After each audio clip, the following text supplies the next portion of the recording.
Could you close the door, please? So I can hear what's going on?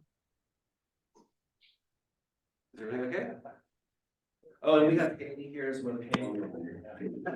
Yeah, So Haley, we couldn't hear you, sorry. so I come to the door and David basically attacks me and says, "Thank God, we thought she was a lesbian." True story. Nothing wrong with that. Not inappropriate or anything, but I realized immediately this was a man with no filter. And a unique individual. And over the years, I learned how to become friends with him and to appreciate him and his very strange and sometimes inappropriate sense of humor. But he was always very good to me.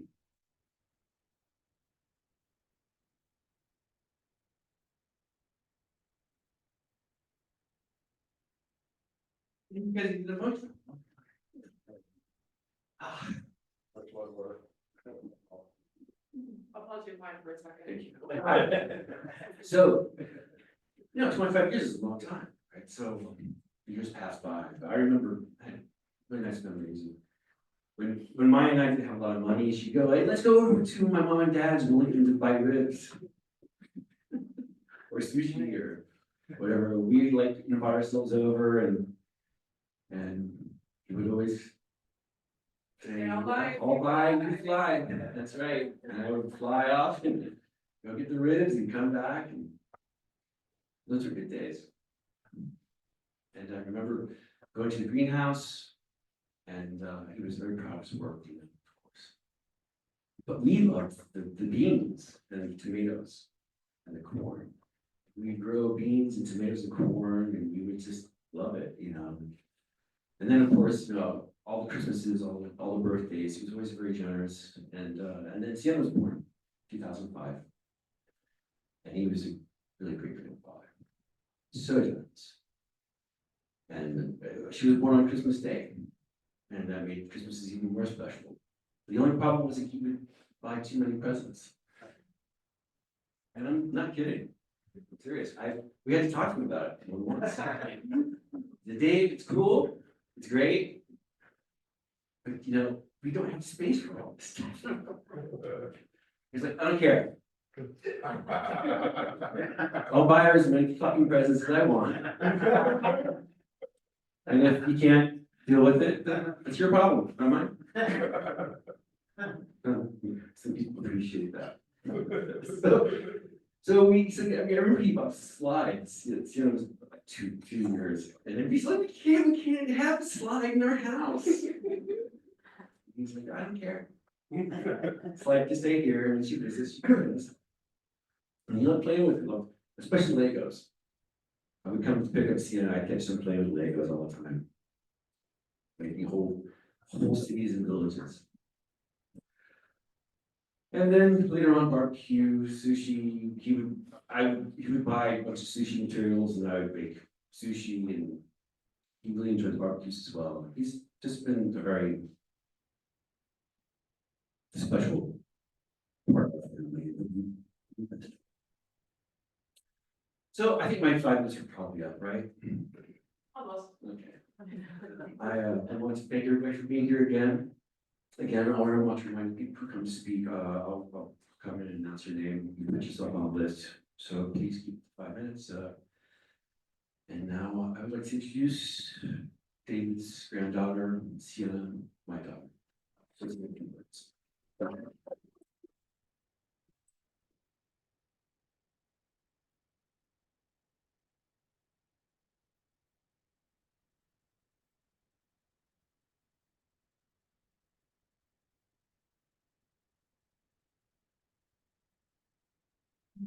My name is Sienna. So I'm going to start off with a little story that I want to share. Some of you know that I'm planning on studying film next year. And I actually made my first movie with my grandfather when I was 7. And it was called Draw a Picture. And it was a 3-minute movie of me coming home from school and drawing a picture of my day. And he was the cameraman. And when we watched back the videos to edit them together, all I could hear was his extremely loud breathing straight into the microphone. That was the day that my grandfather taught me the importance of adding music to films. He taught me a lot of other important things that I will remember forever.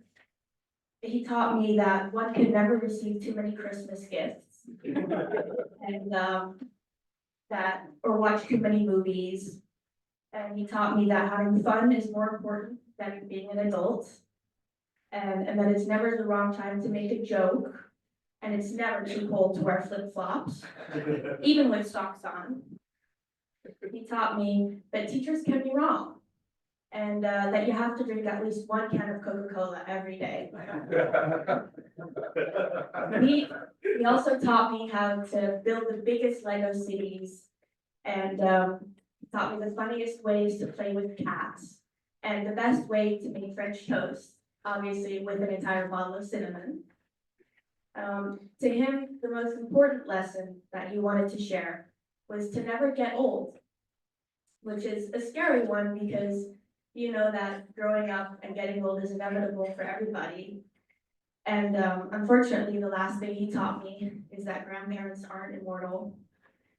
And I used to think he was immortal. I thought that we had plenty of time to travel together and go to restaurants and sit in our lazy boys and watch movies, drinking Cokes all day. Whenever we used to say goodbye, we wouldn't hug. We would kiss our fingers and touch them together. Opa, please know that I cherish all the time we had together, even though it seemed short, and I'll keep your lessons with me forever. I love you.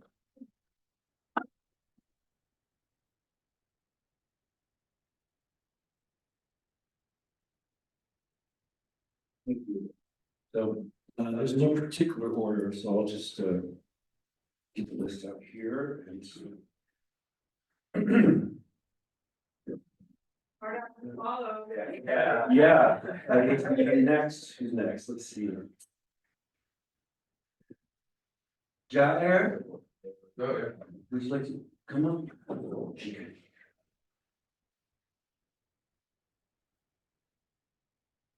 I need some glasses for this. Hi, guys, what an amazing crowd of people here. I know many of you, some I don't, and, but, beautiful to see everybody here. It's, truly an honor to be here today. The life of our dear friend, David Watson, aka Sam. The term legend gets thrown around in the cannabis world these days, but not everybody gets called a legend, necessarily deserves the title. We're obviously many in this room who do. But Dave was a legend, even among legends, the proverbial giant on whose shoulder we all stand. As the first to publish instructions on how to make water hash, co-founded the infamous Legends of Hashish Dinner competition held here at the Lebanese restaurant The Artist in the Oude Pijp each November during the Cannabis Cup. He was considered one of the world's foremost connoisseurs of hash. As the co-founder of the world's first pharmaceutical cannabinoid research and genetic company, Hortilab Hortifarm, as well as the International Hemp Association, he was a visionary pioneer in the realm of cannabis science. And most consequently, as the founders of America's first commercial cannabis seed company, and as the man who first brought many of the most classic cultivars here to Amsterdam, he was arguably the most influential cannabis breeder in history. In fact, it's not overstating things to say that every cannabis breeder operating over the last 40 years owe him a debt of gratitude.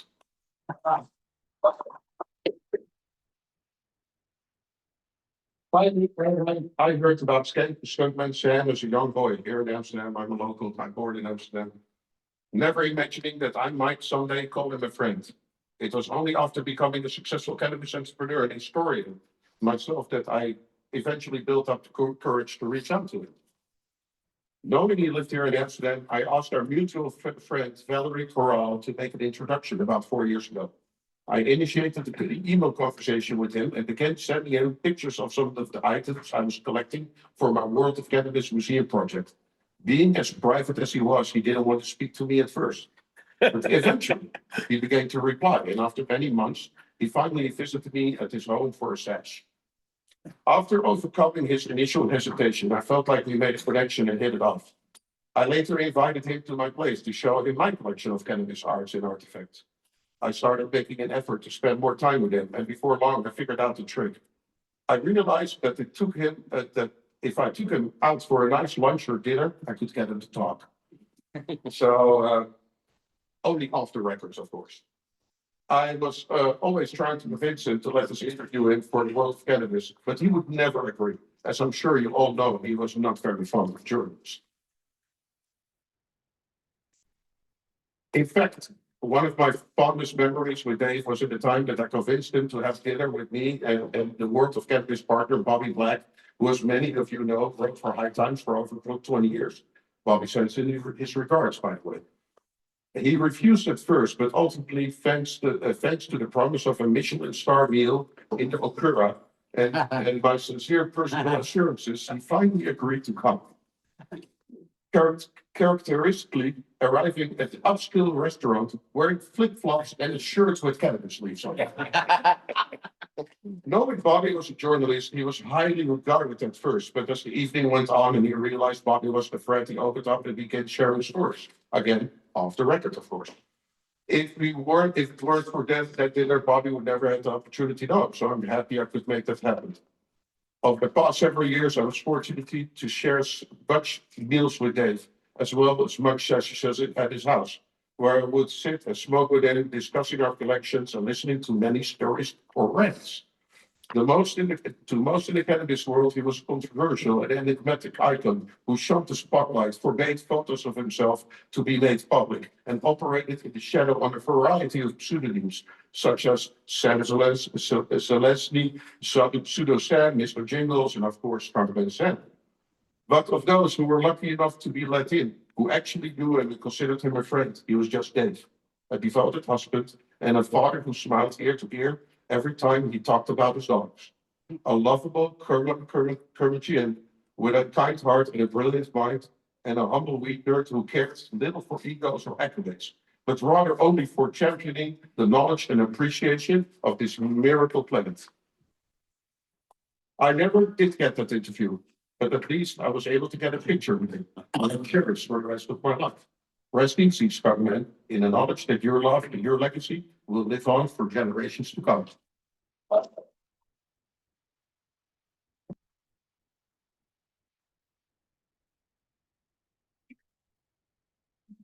Thank you. He did enjoy food. Yes, he did. Very much. Okay. Would Soma please come up?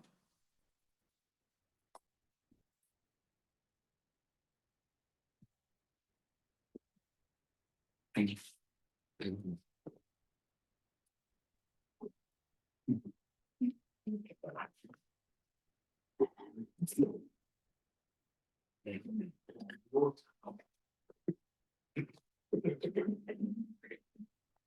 I almost felt like I was Marcy tonight for a second. Let me see. Just let me catch my breath for a second. Stop crying for a second. But these tears I've been crying since January 27th. They're different tears for me because I'm only 27 days younger than my beautiful friend Dave. And I've been thinking of my own life to my gorgeous young man, you know? But I got 3 poems to read if they're short. And I also got 2 little stories. First, I'm going to tell one story. This is, I first met Dave with Robert Clark. You know, he brought him over. One a nice girl, but Dave made the most amazing hash I ever. I mean, when I would smoke his hash, I would go into another dimension.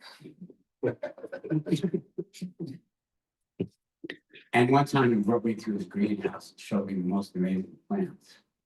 But for about at least 10 years, I lived with this stalk that was about this wide on the drive.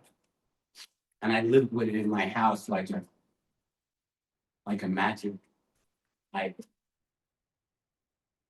And many times I hold that stalk and I chip people and go, this is cannabis, this is what my pants are made out of, it's made out of this stalk. And this is made of cannabis too. But I lived with that stalk. And then one day Doug called me and said, can I possibly get that stalk back? I didn't like that, but I already put so much energy and prayer into that stalk. That stalk influenced me so much. Showed me what the stuff could be, what the raw material was. And so I gave it back to Doug. And on the way here today, I found out where that stalk lives now. It lives with that guy. And that made me feel so good that right here has that stalk that I put energy into for 10 years. It was that wasn't planned. That was just magical because everything around came from us. Very magical. And one time I went to a birthday party of Adams, 2003, outside the park. It was a great party. Vegetarian and meat. You want, to plan that good. And Dave comes up to me and he says, he has a ball in his head, about a gram. He says, you gotta try to eat this. I go, eat it. So I swallowed it. About an hour later, I went back home. My 3-year-old granddaughter, she was there because she's lived in my house. And she said, oh, tell me a story, tell me a story. So I laid down with her. It hadn't hit me yet. It was just maybe starting to hit me. And I said, the 3 little pigs. There was a mama pig, she had 3 pigs. The first little pig went out to build his house out of straw. And then it's gone. My granddaughter worried if I died or something, just I'm totally out. I was with her today, she's 24 now, and she still remembers. But Dave didn't warn me good enough what that was gonna do to me. But we started getting high with each other a lot. He would come over to my house, we would spend 2-3 hours until he had to take his wife's car back or something. He would hang out with me. And so he came over one day, I think it was 2008. And we smoked only his hash. We smoked it. I was going to. You have like 1 minute left. You Oh. can leave poems. Okay, sorry. I mean, Yeah, no, I know. what you I know. poems, so, okay. Let me finish the car story. Okay, Maya says you can finish your story. Okay, so he leaves finally, making it down my stairs safely. And I talked to him the next day. He says, "So you're not gonna believe what happened." I go, "What's the matter?" He goes, "My wife's car got stolen." I go, "Oh my God, that's her favorite car. I don't know what she's gonna do." But when I went to go get the car, there's an empty space. I reported to the police. Like, it's really terrible. 2.5 months goes by. He calls me. The police found his car. It wasn't where he thought he was, but he smoked so much hash, even this hash, that we were retarded. And even maybe more than me, I don't know. But that car, every window of that car had parking tickets on it. You could see inside that car when the police finally got in touch with him, and he could get it back for his beautiful wife. You couldn't see inside there. I'm gonna have to ask you, I mean, I can't, Okay, I can't give some of my minutes to someone. I don't have so much. okay. I'll read one quick poem. If you do one poem, maybe if we have time later, you can do the other poems. Okay. Thank you so much.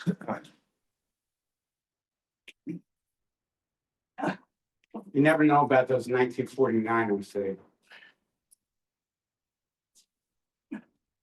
Okay, I'll read this one first. Dear Dave, today I reached your age. I get to turn another page. A favorite marijuana stage. You are missed on the stage. I will never forget you. Even if cannabis turned blue, your bright light will last. Even if hundreds of years pass, you turn me on a lot. We both love pot and plants. We never lost our pants. We were courageous and brave, neither in name, both teachers, preachers.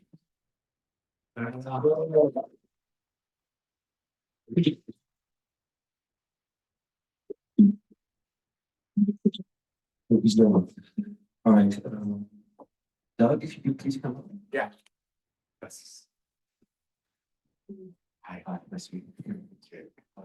So after Doug is done, then we'll have a slideshow that Sienna and Diana prepared for us. Okay, hello. So it's funny that that order just happened because someone was talking about the hemp stock number one, which actually now is with Yair. And then, okay, so I'll explain how I came here. I came here in about 92 and we started the CIA. It's all good, Doug. They're good, bro. They love you. Yeah. We love you. All right. No, don't apologize. Anyways, so he got us all started in the business and taught us about breeding. And I'll go to a funny story just because I got to get to that place. And like when we first moved here, we were really young. We started the CIA, which was like hemp clothing and things, which all came from, the ideas came from David, and got us into the seed business, which it's like everyone here I see, I know through this, and like Julian, how I got into business. Sorry. Yeah, I didn't think I'd do this. Anyways, so like he taught about breeding and everything about the quality. And it's like when we first came, it was like if you asked like someone that was Dutch in the business, they just said, "Oh, it's the best." And you say, and you're like, "Oh, why?" He's like, "Because it's super." So Sam had skunk and then everyone else had super skunk. And you're like, I'm saying super, that's all. So but what he taught us, and we were really young, when we started the business. And Deanna and Sam and Rob Clark were older, so they really taught us how to do things right. I mean, we gave our, like, say, Sage and MK Ultra to him. He would quarantine it, and then he would make the seeds. So then those seeds just spread out. It wasn't just me, it was most of the Dutch companies at the time. He was making them. So that's why everything has skunk in it. And that's how we're, very connected, not just from him, but through the genetics and the breeding that he was doing. So this is Julian. And he came to the Cannabis Cup once and had this amazing sage.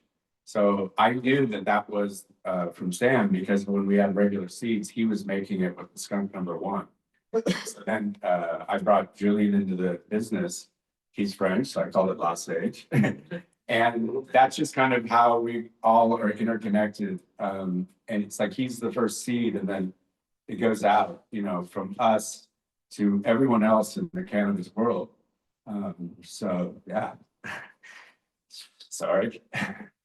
And You got any of that sage I smoke? no, actually, Julian, he didn't bring any up. He just flew up from Barcelona, and yeah, and his daughter was in our fashion show. The stage. Yeah, Sam gave me the first cut, the first legend of art. yeah, You want the title, they will give me my first award on legend of art. yeah. So it's just like, So everything is kind of like from that seed of Sam or David was just went out and it's still out there in the cannabis community. And so about 3 years ago, I was looking through my fridges and I found some old seeds that I got from him. I was later on, I was like buying bulk of his skunk number ones. And I found 2 strains sitting there for like, I think they're from the late 90s. And I selected like 10 of them and I did germination tests on them and they all germinated. So I was like, I mean, that's just amazing work. And that's what it's all about. Like he taught us, you know, the importance of the plant and breeding and quality beyond anything else. You know, he was always the, you know, more of a background guy, but also, you know, wanting to do everything right, whether it be hemp or THC or cannabis. So anyways, grateful to him. And I brought everyone that grows. I brought some of those seeds for you guys. So please take them and plant them with his memory and take some pictures.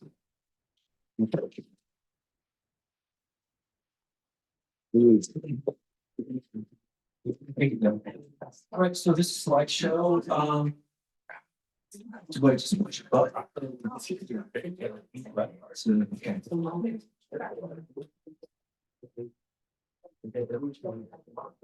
While they figure out the slideshow, I guess I can. Time. It reminds me of stories of, I mean, when I first met David, I was like, not really, I mean, I smoked.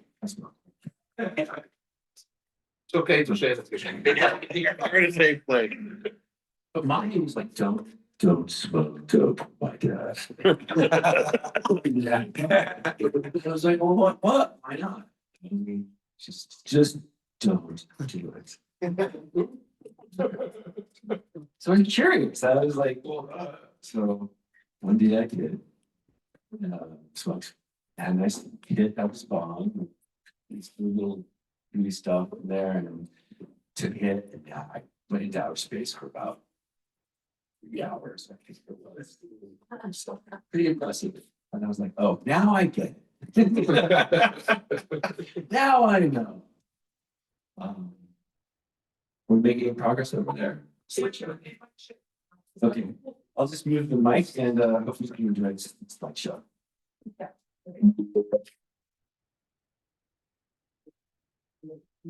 I will pardon, you know, with. Oh, we should have the, yeah. Yeah,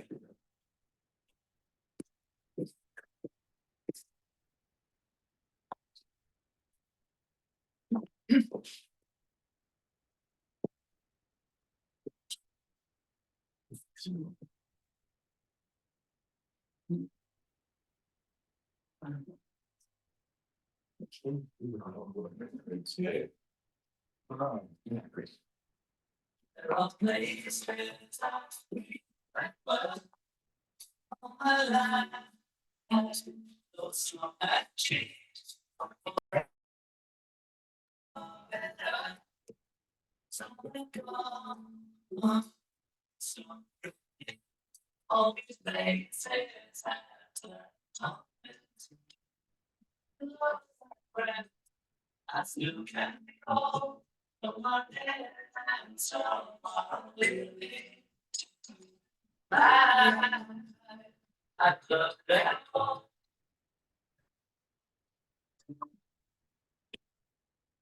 but of all these friends there is no one really best picture. These memories inside me. I think of them as something you. Oh, I know I'll never lose affection.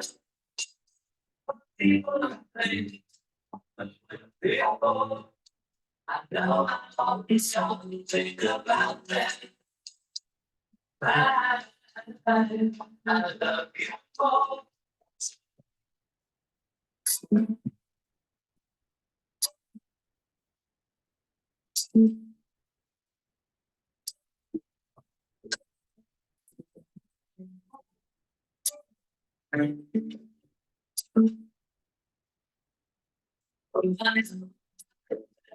So fantastic. People like things, but when people, I know I can stop to think about that. I love you.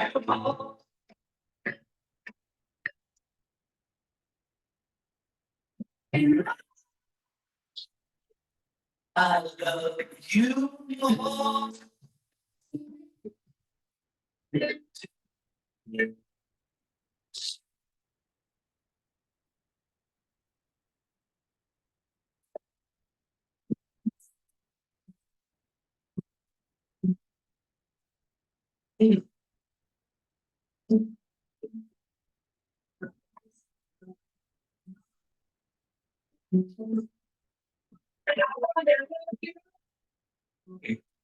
And treat you right.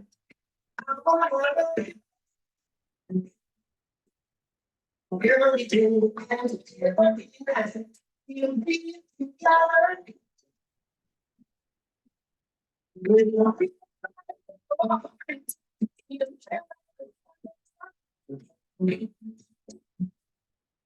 oh, myself, baby. Check. Here. For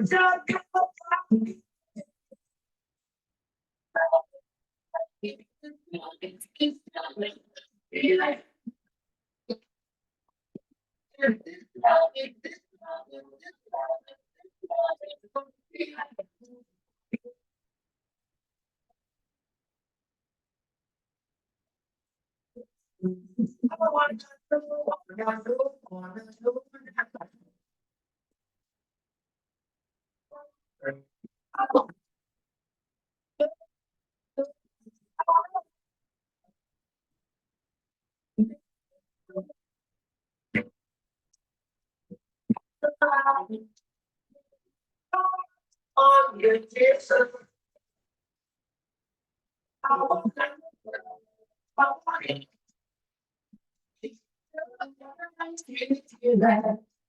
I wanna bet you every day. You'll be together. With the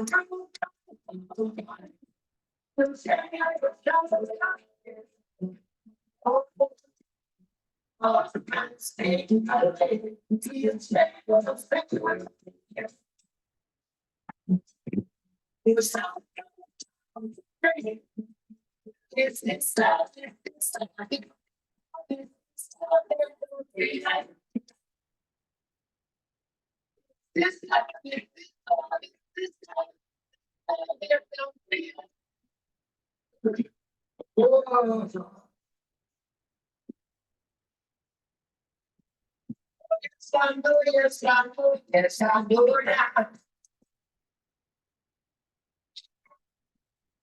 Yes, I know. Yes, I know. I'm feeling so different. My God, on the table. I wanna get you.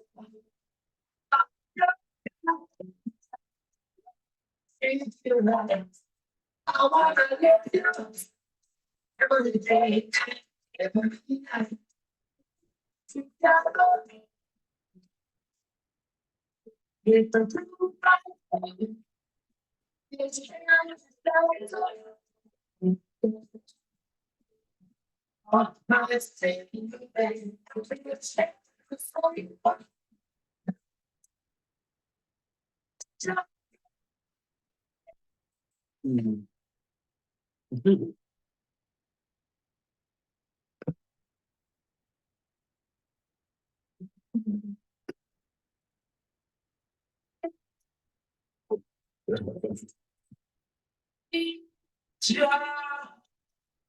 Rastafari.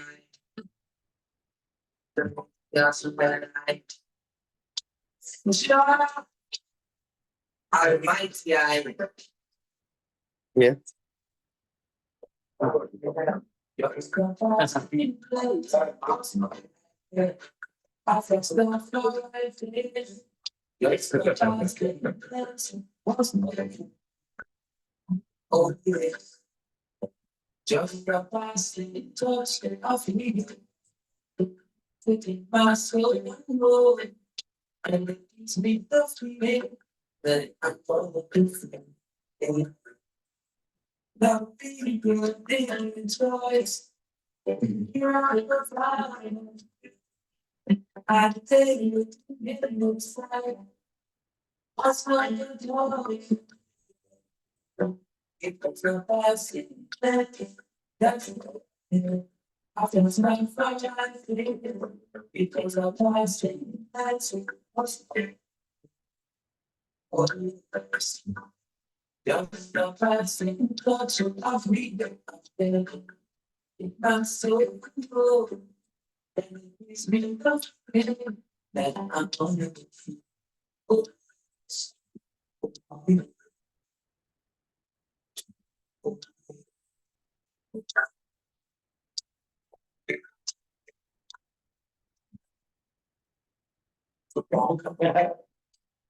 Just the passing minutes was like, and I felt not far things.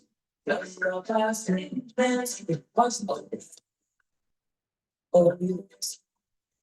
Just the passing touch of me, you take my soul, and it gives me the feeling that I'm on the floor. Now people pay me first. The year of the fire, I think we side. What's like the door? It is a blessing. That's all. I face the fire. It is a blessing. That's all. Just a blessing. Touch of me. With my soul. It gives me the feeling that I can feel so free, so free, so free.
I know.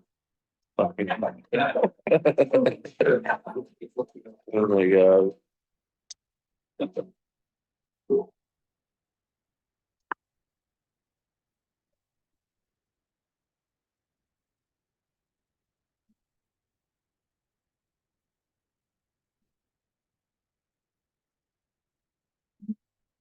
Mustache. Yeah.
It's broken for sure.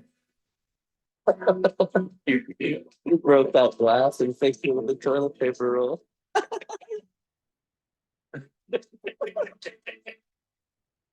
Awesome.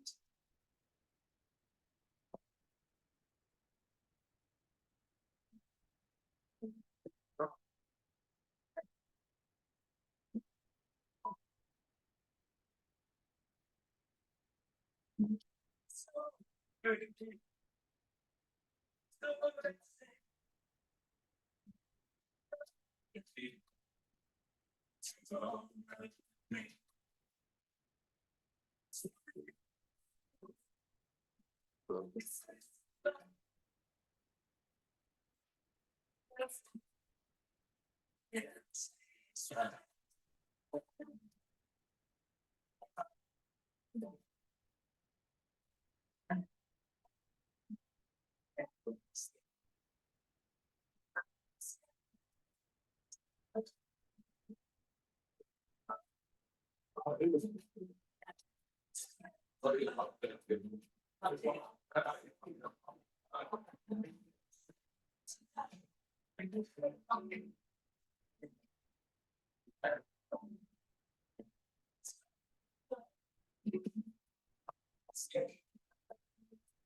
didn't know you would do it like this. Where's the focus? Yeah, it's a focus. Yeah.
So what I'm making live.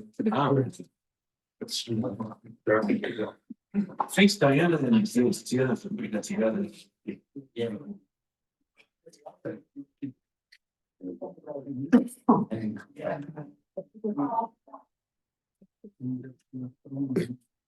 Brings back a lot of memories.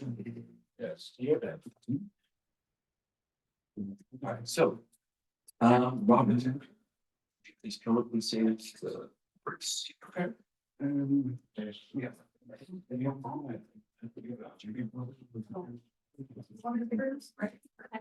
Do you want to say that? No, it's not smart. I thought I'm gonna give us speak. I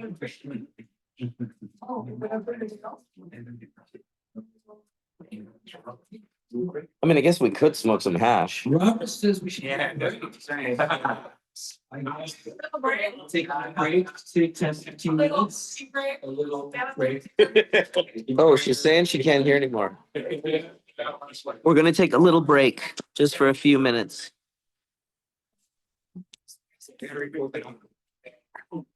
That's all good. So far, so good.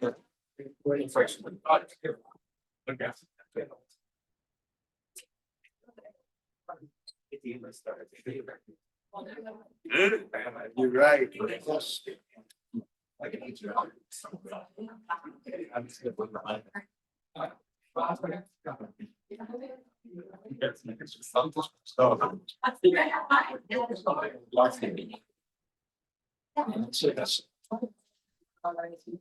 That's number. Yeah, okay. I leave it on. Yeah, you always do well, bro. No, but I leave here. Yeah.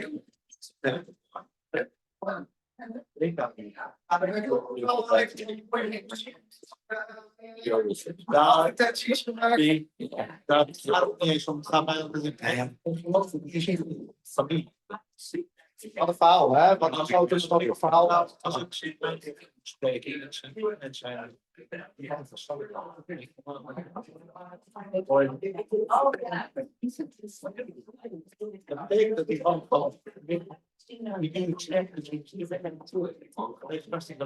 denk dat alle mensen die hier zitten, dat die allemaal een idee hebben van wat hij heeft toen hij was. Maar die dat allemaal heeft gedaan. Dus ik denk ook dat dat gewoon een soort van. Ik ben blij dat jij dat je een heel apart bent. Ik ben niet. Nee, ik weet eigenlijk niet wat dat nu doet. Maar ik ben dus. Nee, jij bent niet een beetje moeilijk, maar de mensen weten het al. Misschien wel. Het is wel heel bijzonder.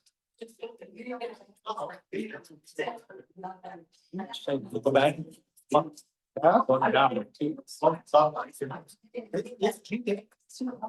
dit kan je vertellen. Het is nooit iemand die foto's op mij heeft gezien. Dit is de eerste keer dat ik een antidoomsteller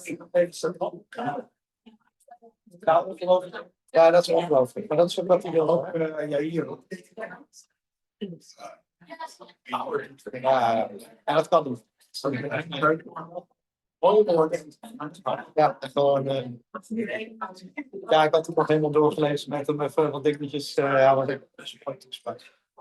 Ik ga ook echt de zaadjes ophalen bij Dorp. Die wil ik ook even halen. Zaadjes van doen.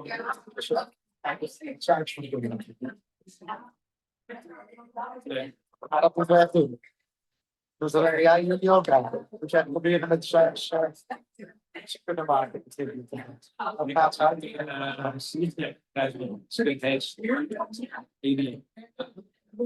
Oh, je had het woord van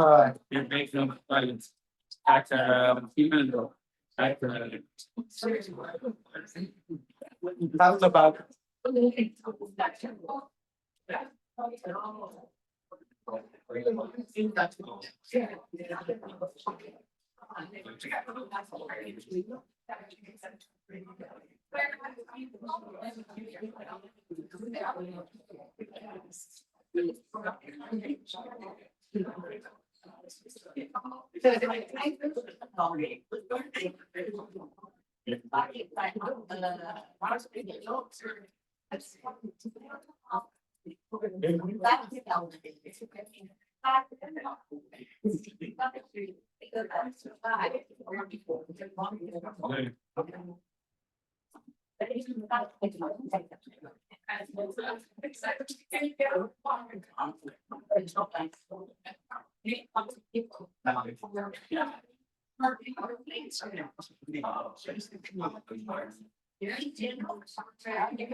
Hey, you not, I know you're done.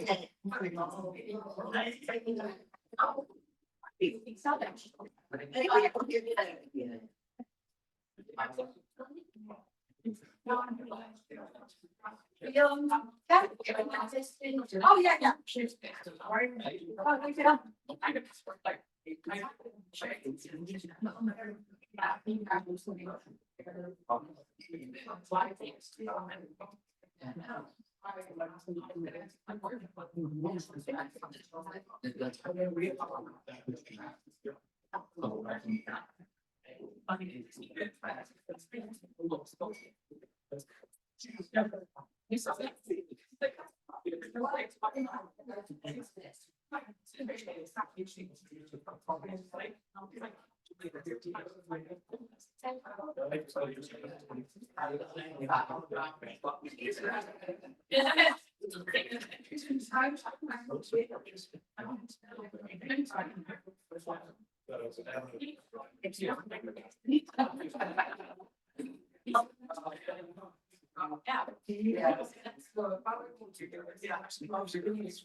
I'm gonna grab this.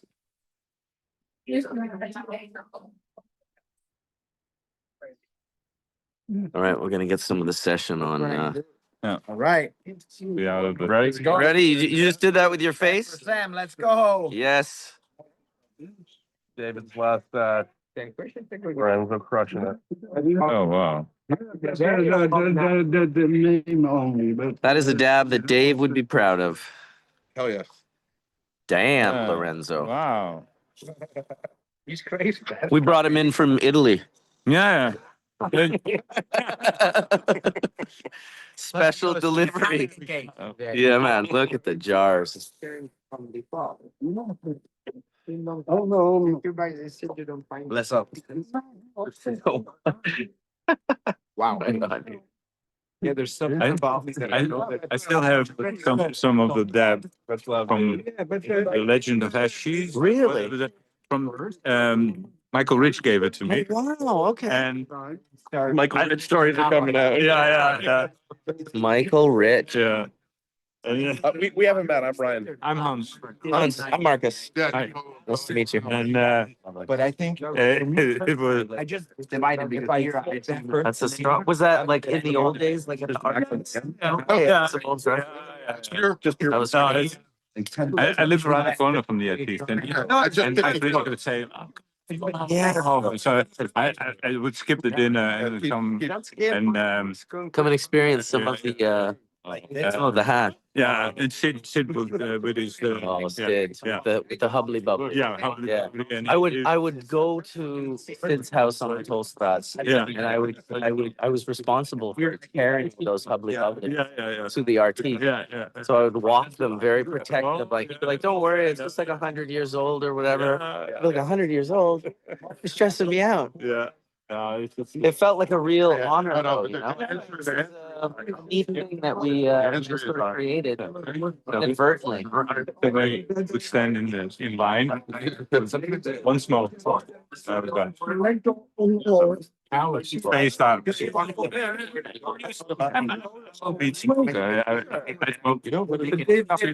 dragged the next hours and then couple more and The nose, no. Right. It was like, I was incapacitated. I couldn't make Well, even people like myself that smoke an absolutely insane amount, Legends was another level. Yeah. Legends was something different. Yeah. You know, it's why Dave was so happy at Legends. Yeah. Because he was like, everyone's doing for this one dinner What I what wanted to do. I do all the time, Yeah. every day. Every day. But he's got like a bunch of buddies doing it. He's like, "Yeah, It was. you're doing it with me." No, we were getting so blasted this dinner. I mean, I was stand there like, Yeah. he'd be like, are you okay, Lance? I already figured out that's all.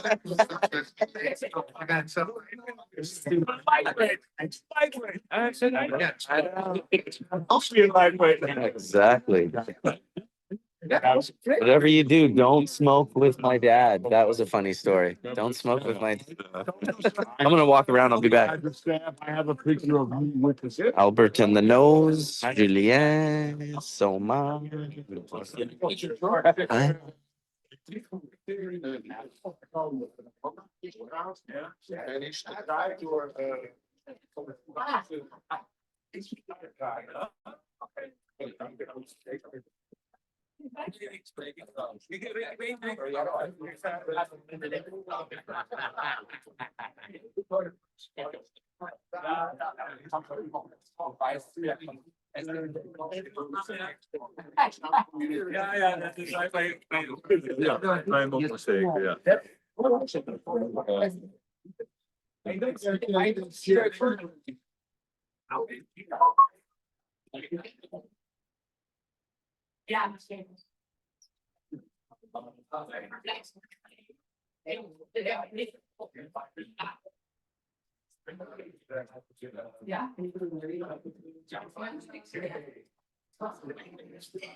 Huh?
I know.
Into the ocean. And one of the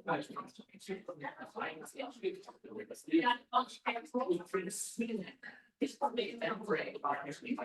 Not just the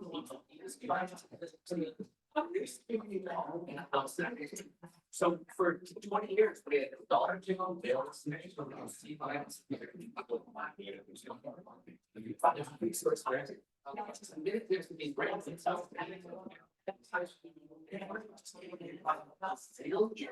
That was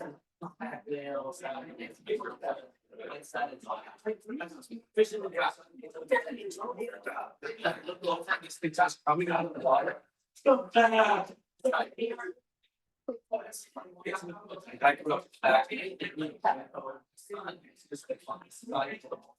What is the normal space? It's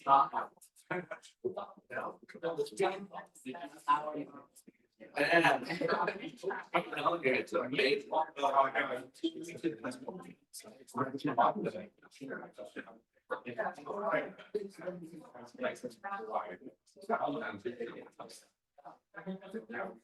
There's a lot of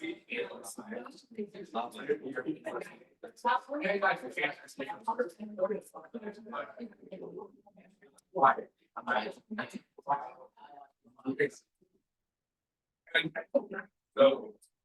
So,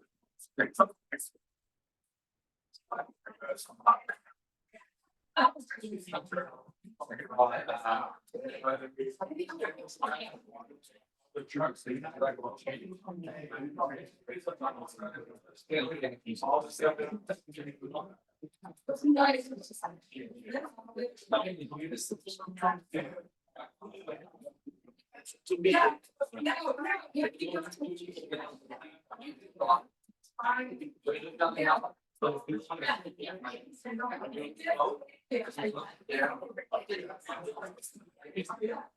That's how it's just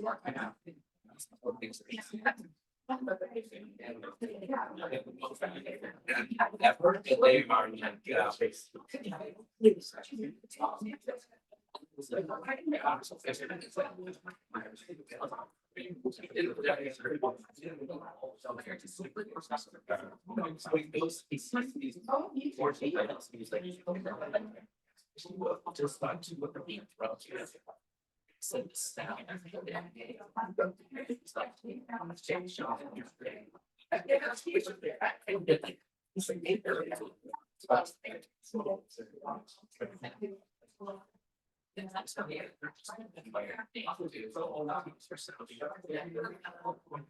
Computer over here. I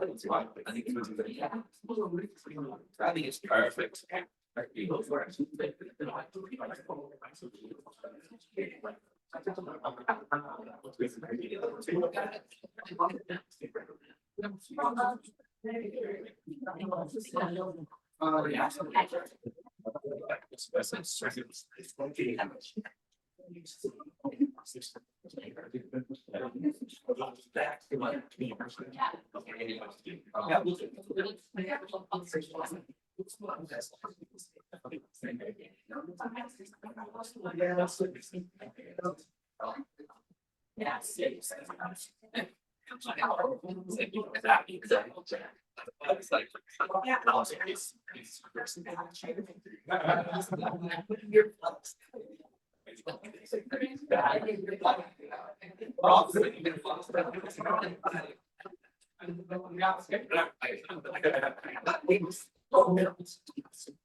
It's on right now?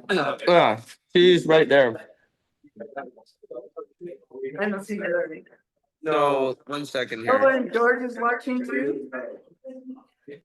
There we go. I had to turn my mic off. Yeah, poor guy's there. Hi. Hello. Wish you were here. I know, me too. I'll see you soon. Mom, I'm in the other, look to the right of you a little bit. Look a little bit to the right. Look, there's a phone, I think.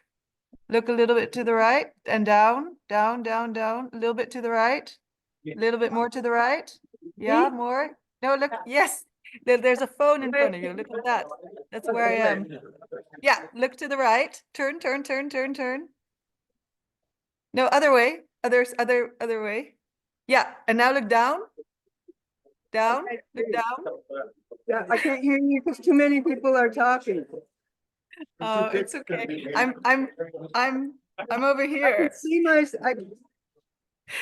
yeah, because there's a phone by your chest. Yeah.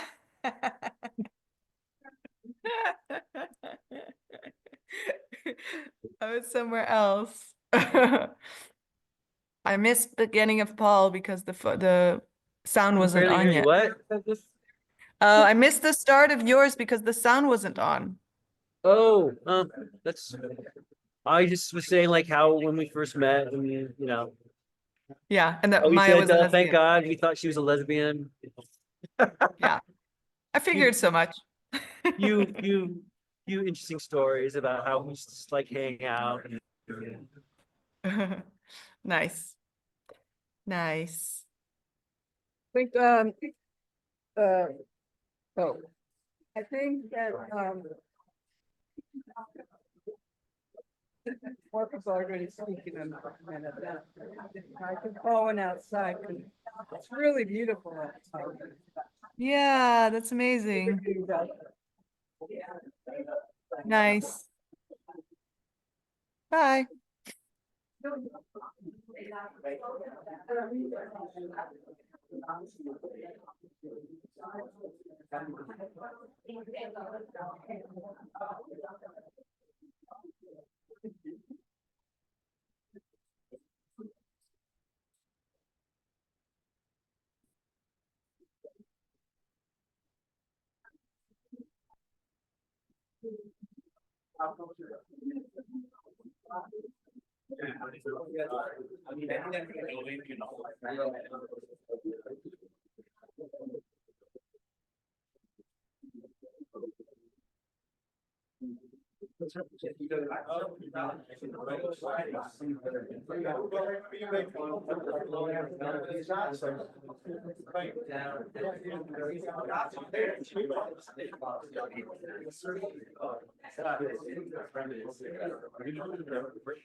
You know, it's like, and I was like, you know, aren't you?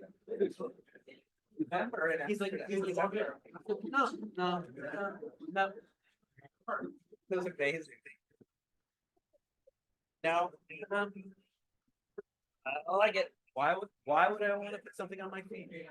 Yeah, exactly. I don't know, to protect them.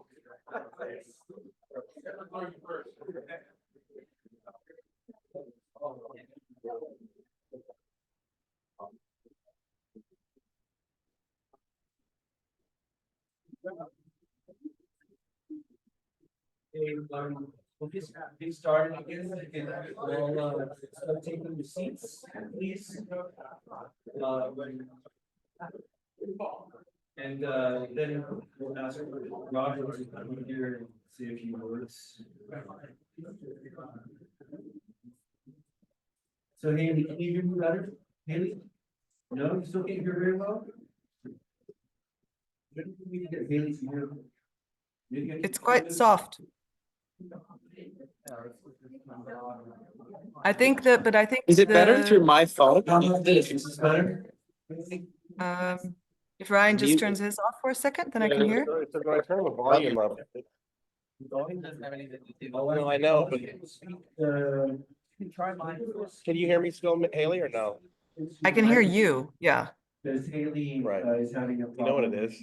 hearing the voices from online. But now there's two on. Is that better? Can you hear that? No, there's two microphones on, so one has to turn off. Okay, great. So, yeah, Robert's up. Oh, Robert's not here. Oh, he'll be back. I can get some.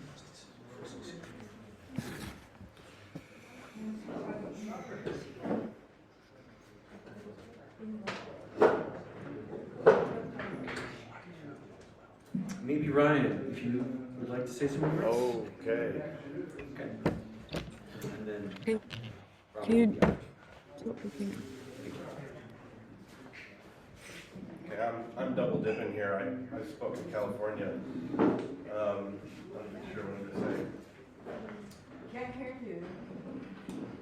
Is that better? No. No? No. Yeah. I'm like I was just saying, I'm double dipping. I've already spoken in California, so I'm going to try to find something different to say. I've been thinking a lot about David over the last month and a half and trying to kind of make sense of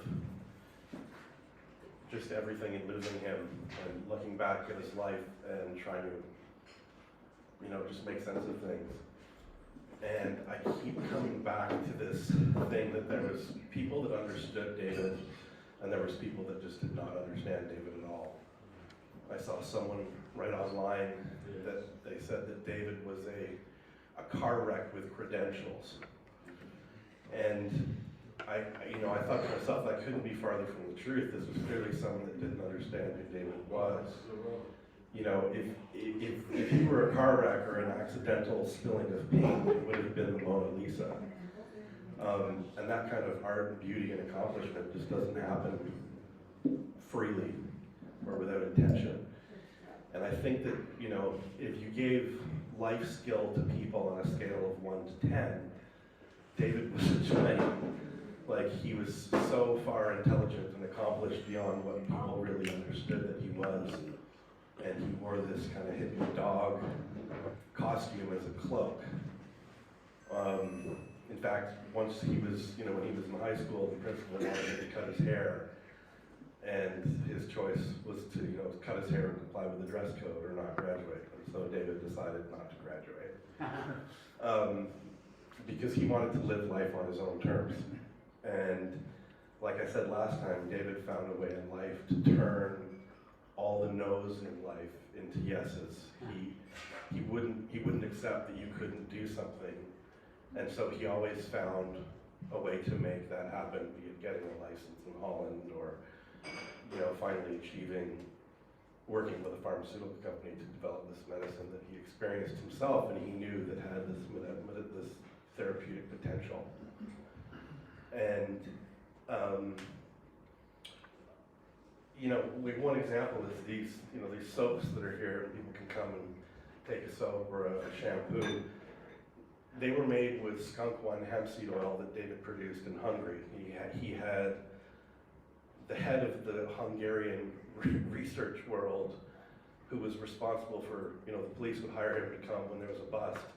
They'd hire him to come and say if this farm was growing hemp cannabis or drug cannabis. And David had him produce his drug cultivar by the multi-ton load in Hungary. And David used to say there's two types of cannabis breeders, those that need a forklift to move the harvest and those that don't. And David truly was the only one in the former group, right? And that level of success and achievement that he did in our industry was so unique. It was so, I think it was quite resented by a lot of the people in the industry that David figured out the path of how to do the things, how to get the license, how to do the work. And how to summarize that all? You do Just to say that, David, I think that the people that didn't understand him, they were fooled by the hippie dog costume, and they didn't realize what he had going on in his mind and his game plan and his view of life. I watched those photos and, all I see is him having fun. And like I said in California, David's really philosophy of life, it was, as long as he got up every day and had fun and caused a little bit of havoc and learned or taught something new about cannabis, then he was satisfied. And I think that that's a really beautiful way to live. And yeah, that's why he's inspired to me. So anyhow, God bless David.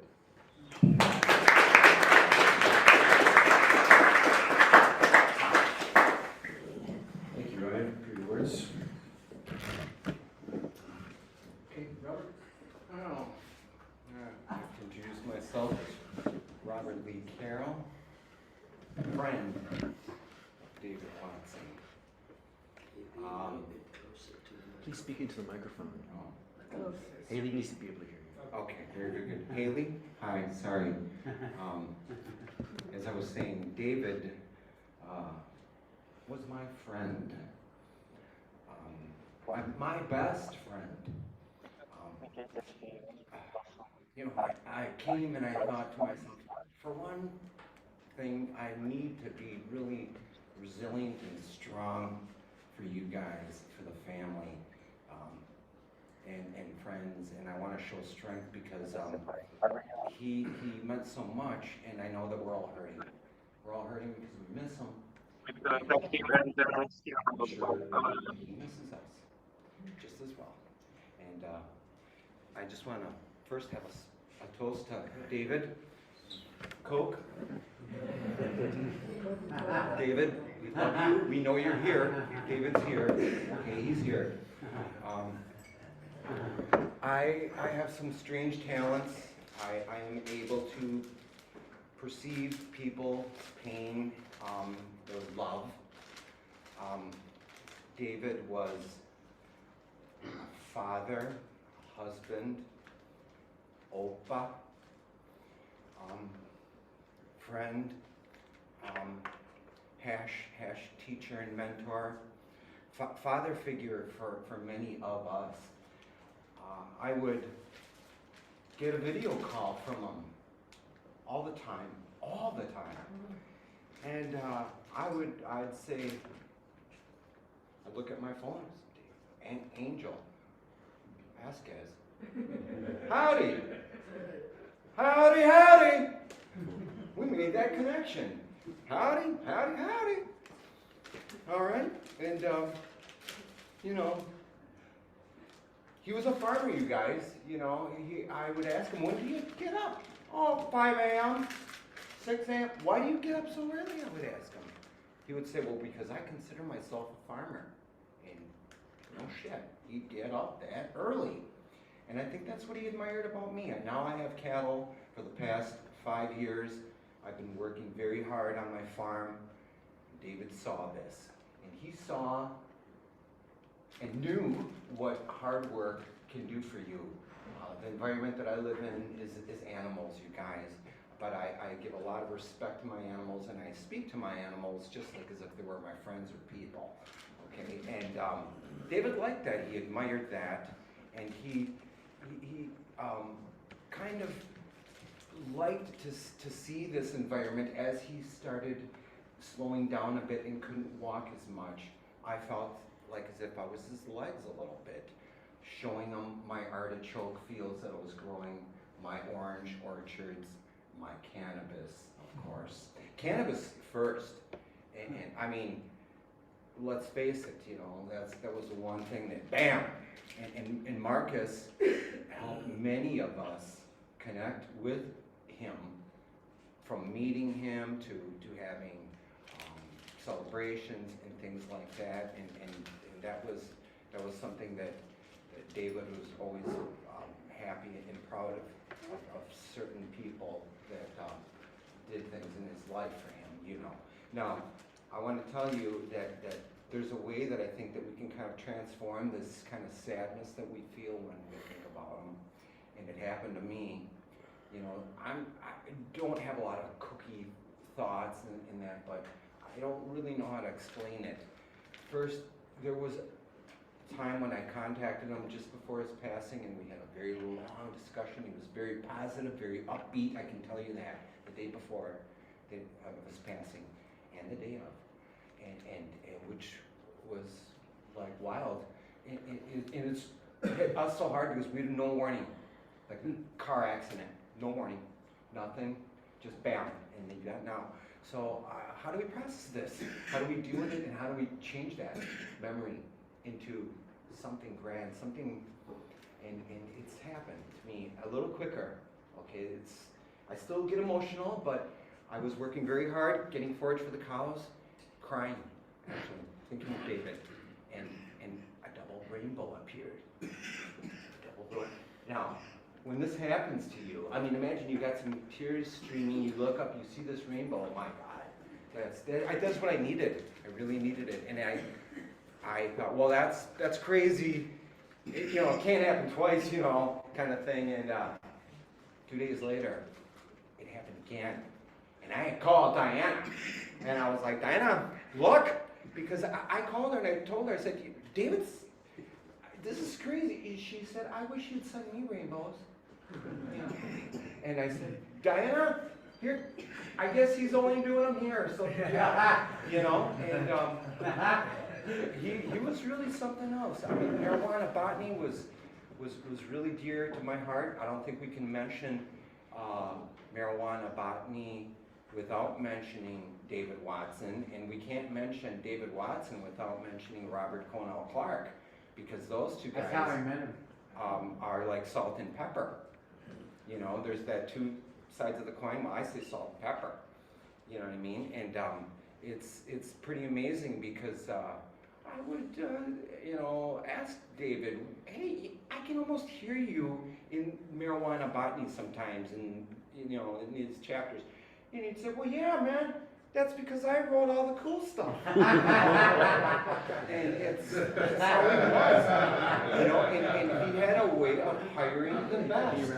He knew Jair, he knew the best, he wanted quality, he knew how to make you strive for the best. And today, he's not only a legend, but he's someone that I think that we can all want to be like. And if I can just end with this, I probably went over the 3 minutes. That's fine. But I just want to say that, he took me under his wing, you guys, for Christmas. And he's known to have a bullshit detector, right? But he also had a compassion detector. And he saw I was alone. And for Christmas, he invited me in to the family and took me in under his wing. And you guys, it helped me so much. And now, like I get stronger with his thoughts now. You know what I mean? Like when I think about him now, I'm like, I know in Holland anything super is better, so I say, super David, help me. And he seems to get me through some hard times. So he's here now. We love you, David. We miss you. And your cat, I want to end with that, really misses you. Really. So I played with him all morning. Played with him one bring him a toy, but he's got a lot of toys, just like Sammy. He's got too many toys. But thanks, guys, and thank you, David.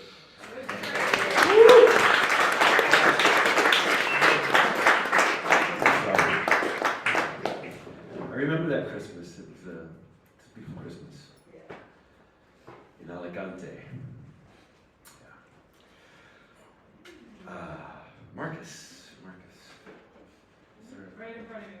I don't know why. Oh, sorry, Marcus. There he is. Could you please come up? Sure.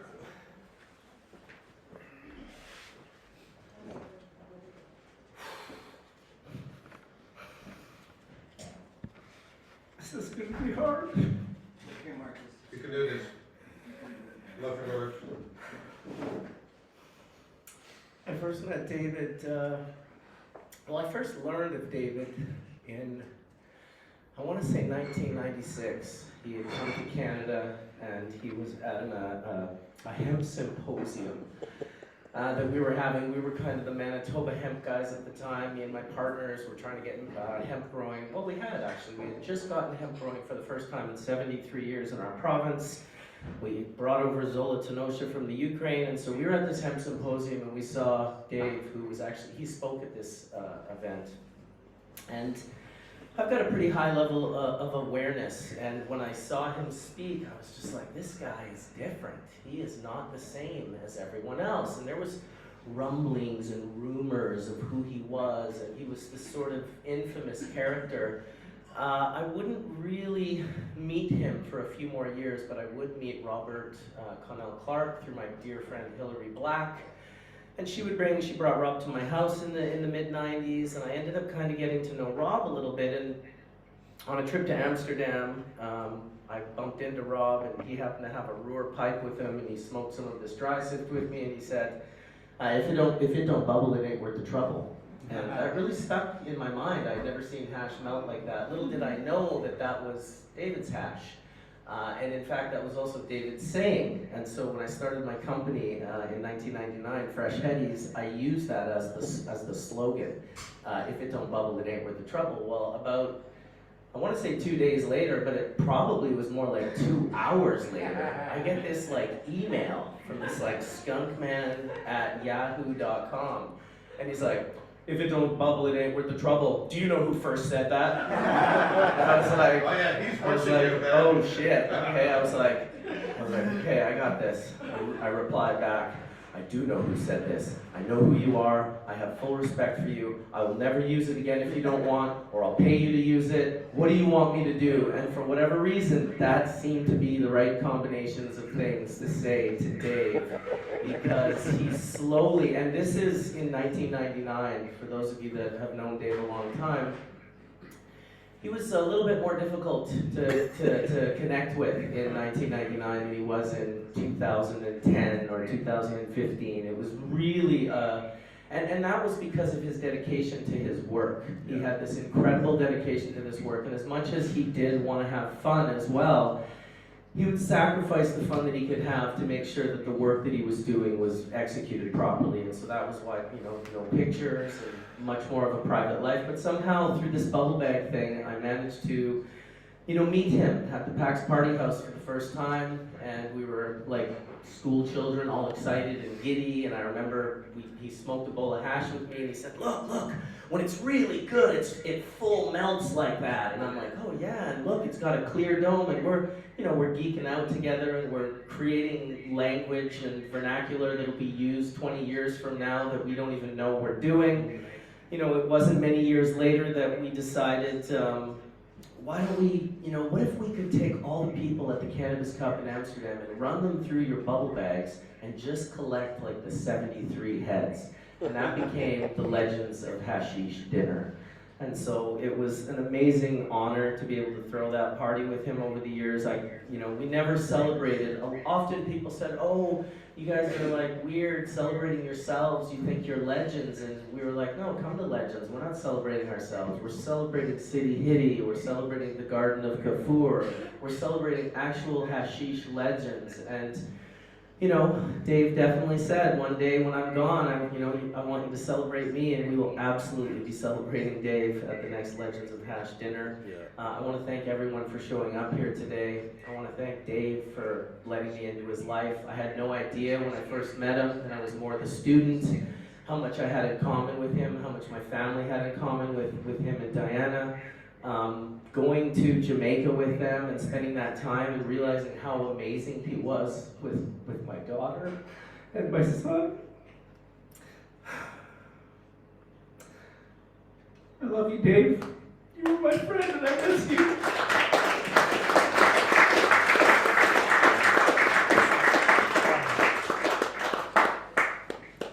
Thank you. Yeah. All right. Yeah. He was gotta say, yeah, Dave loved kids. He was a kid himself. He grew up.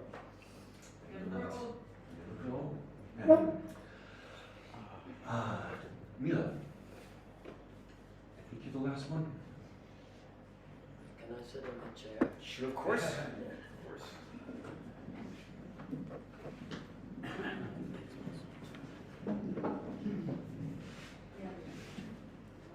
No, way more down.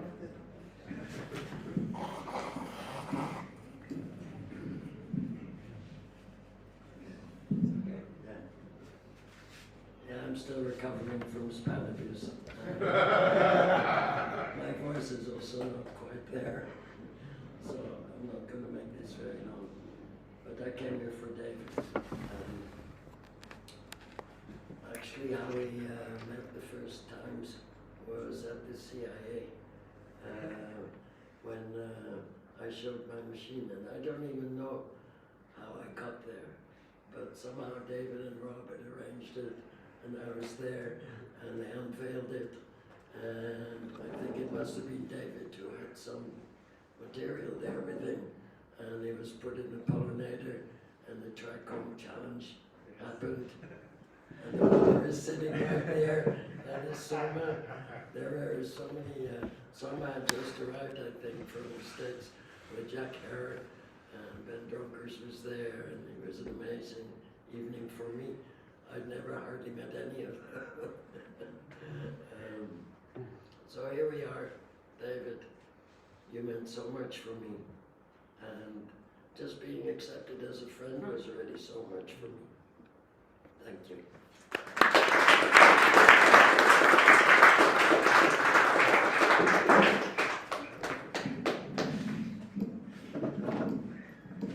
Thank you, Villa.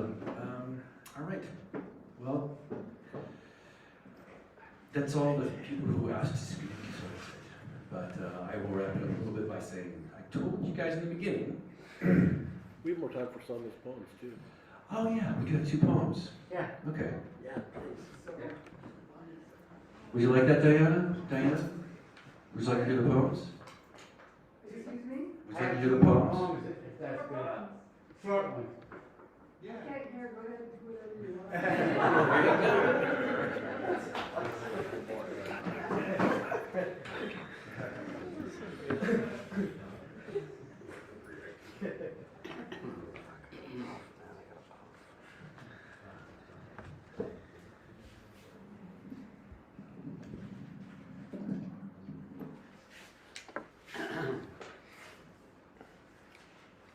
Dear Angel Vasquez,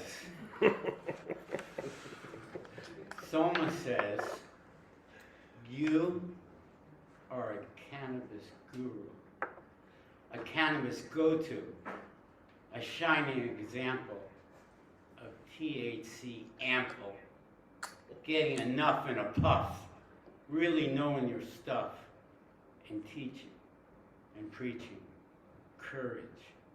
Never a drudge. For me, a bright light. His influence, not slight. He entered my heart. Never will you part. Yeah. And this one I wrote this morning. I just woke up. I looked at my phone. It was exactly 4:20. So I wrote this. I woke today at 4:20. Knew I would see many loving souls, helping to fill holes left by the dear departed. Dave, you were chartered when you got carded. Definitely not retarded. You didn't get popped. Didn't get stopped. You passed with flying colors. I lost my molars. But I'm here, remembering you, dear. Never forgetting you, even if cannabis turned blue.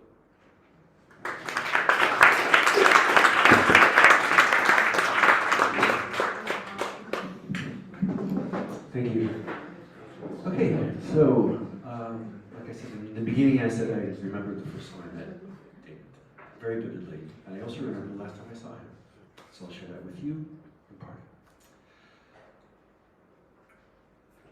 Last time I saw him was Christmas. My daughter's birthday. And I remember saying to Maya when he left, and he said goodbye. And Diane, and he drove off. I remember saying, that was a good day. That was a very good day.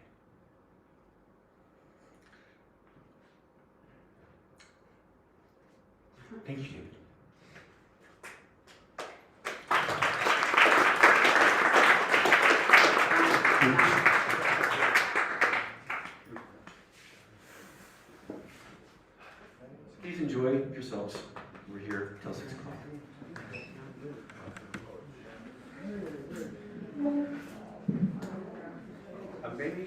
ask the people sign the book and take And please, if you can, sign the book. say something. Say something about David, share a memory, and also please take some cannabis products if you like. You did? Stop recording. Right, done. I just want Haley to be able to keep